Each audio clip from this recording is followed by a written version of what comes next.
if you would want to fight, who's that guy? You gotta give me Shakur Stevenson. I want him right now. Why is that? I mean, he claims he's the best fighter. You know, he also down talks a lot of good fighters. Like, you know, say he'll beat up Canelo. You say he'll beat up a lot of these top fighters, and I want to show him that why he's not what he says he is. Fighter that's explosive, that's exciting, but knows how to box. Doesn't put people to sleep, and I think that's something that I got. I got something that's gonna entertain everybody with my ring walks or my knockouts. You had close to 300 amateur fights. Talk a little bit about your stellar amateur career and how it transitioned to the pros. Man, it's actually a big component of why I'm being so successful right now. I think a lot of people now, they take that for granted. They go 10, 15 amateur fights and they go to Mexico, build a record up, become weird, and they know the sense of Honestly, I think they're great fighters nonetheless, but I think they lack I think they lack a lot of power, heart, and chin, and I think that's something that I'm gonna bring to them. I think they've been winning good fights, but I don't think they've been tested like that. That somebody's actually gonna push them to deep waters and that has the skills, the size, and the athleticism. I think I have more athleticism than them, so it's gonna be a lot of whole things I have to deal with. All this point stuff really don't matter. And they was telling us, they brought us into the room saying that no matter what we did, we could beat Keyshawn, beat him in the selection process, all that, and they still were not going to give me the spot. They said they invested too much money in him. So, kind of from that point, we just... Who was that told you that they invested too much money in you? The director named Matt Johnson, Billy Walsh, and I believe there was, I don't want to say, I don't know who else was in there. There was another guy in there, but for sure them two. And they told us that they were in Billy Wash's office when they told me that. 30 minutes, I'll see Keyshawn in the pros and we will see what's going to happen. Ends in a knockout. I'll tell you that much right now. Even from the amateurs, Keyshawn has never had a chin. And I think that's going to play a big role as far as, I think he's a skill fighter. I'm not taking nothing away from him. I know a lot of fighters going to be like, oh, you're just trying to knock him. I think he's a skill fighter, but don't mean I'm not going to whoop his ass. And I feel like, within the 7th, 8th round, hopefully it's a championship bout. I think I'll knock him out because I think he has a suspect chin. And I'm going to test that out come that day. So Tito Mercado's talking real spicy, and I love it. I absolutely love it.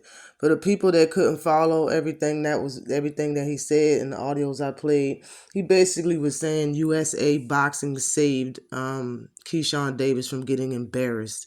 He says that him and Shakur Stevenson both lack a lot of power, heart, and chin. He said this back in August 13th, 2022. He said it last year. Okay, this is not nothing recent. It's not nothing new. There's multiple channels of videos and interviews of him saying the exact same thing. He says they haven't been tested by someone who has skills, size, and athleticism. Sounds very familiar. And his amateur record was 290 with 11 losses. He's a 22-time national champion. He had 22 national championships. He's a 2-time gold medalist international. And man, he's talking spicy. He said also Tiger Johnson, Shakur Stevenson, Keyshawn Davis, Shushu, all of them talk too much basically. And he's a free agent right now after saying that he said no to signing with Top Rank and Golden Boy. He says he likes what his stable's doing right now basically. He like how he's being moved, and since he's not with a promotional company, since he's not with a certain company, like he can move around freely as he see fit. And I like it. I like everything that he's talking right now. Real quick, the specs on him is 13-0, 12 knockouts. He's fought for 37 total rounds. He's a 92.31% knockout rating. He's been pro for 3 years. He's 22 years old, 5'10", and he's ranked number 16 at 140 pounds, right over Jack Catterall. He's fighting out of California, and he just knocked out Jeremiah Nakatilia. Easy work in 2 rounds. He knocked out Hank Lundy this year in the first round, and the man KOs people. He hasn't TKO'd nobody. He knocks people out. There's no standing knockout. There's none of that. There's no ref raising hand. He knocks people out. Everybody that's on his record, all 12 has been KOs, no TKOs. Okay. He's the only man that went the distance with him was a man from South Africa that I can't pronounce his name. He lost by he won that fight by UD back in July, and which is also a common opponent with Devin Haney, which beat the South African fighter by UD also, but that was at 135 pounds in 2019. He's hungry. I have to. I mean, I like it. The man is hungry. He's yet to take somebody's zero yet, and he wants that to be Keyshawn Davis. He wants to take his O. He said he will come down to 135 pounds for that fight. No excuses. Okay.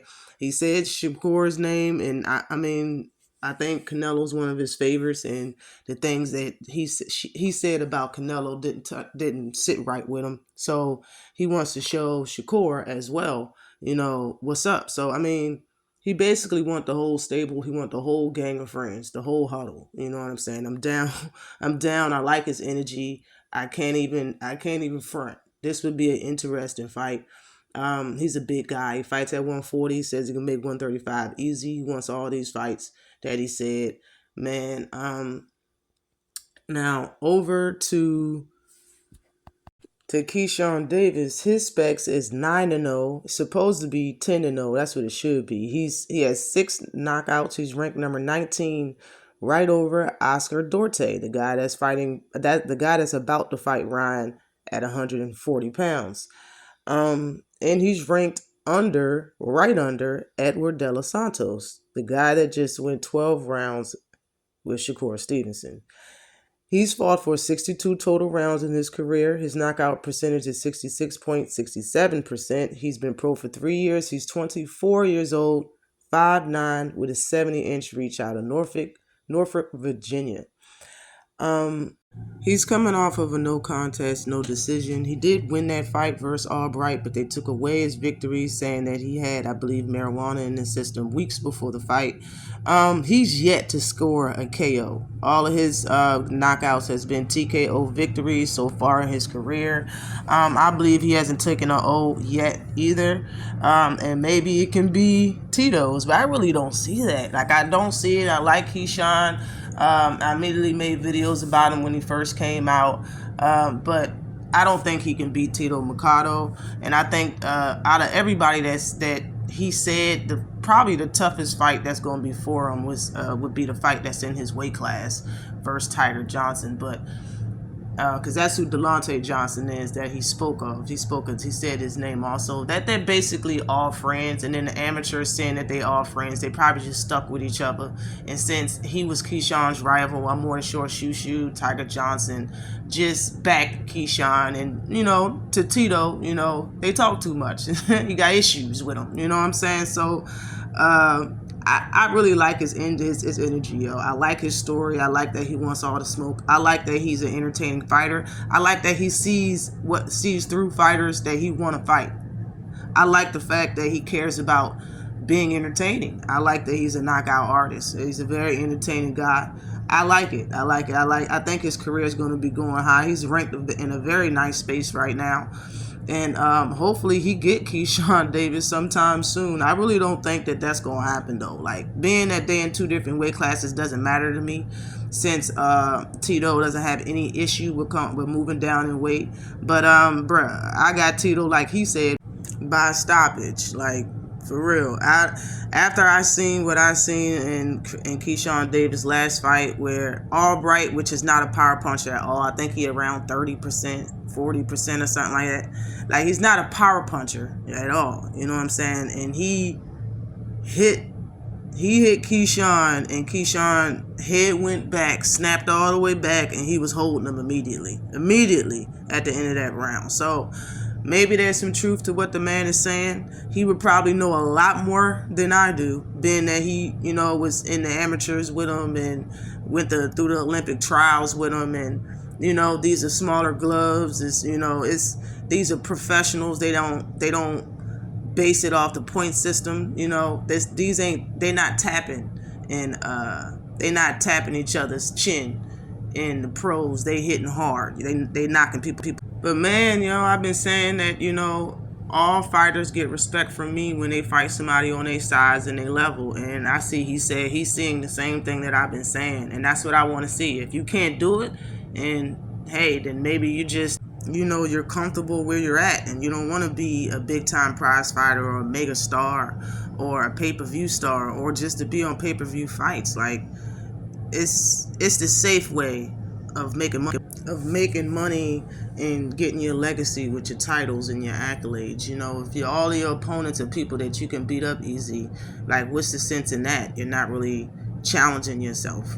I heard Tito say recently that he wants somebody that can challenge him. He tired of these easy fights, even though they names like he knocking people out. And this right here is an old rivalry. I'm more sure he's not speaking to Keyshawn when he said that, but I think the fight would be entertaining as long as it lasts, for as long as it lasts. But everybody subscribe to Tito's channel. He does have a YouTube channel. Always like and subscribe. Peace.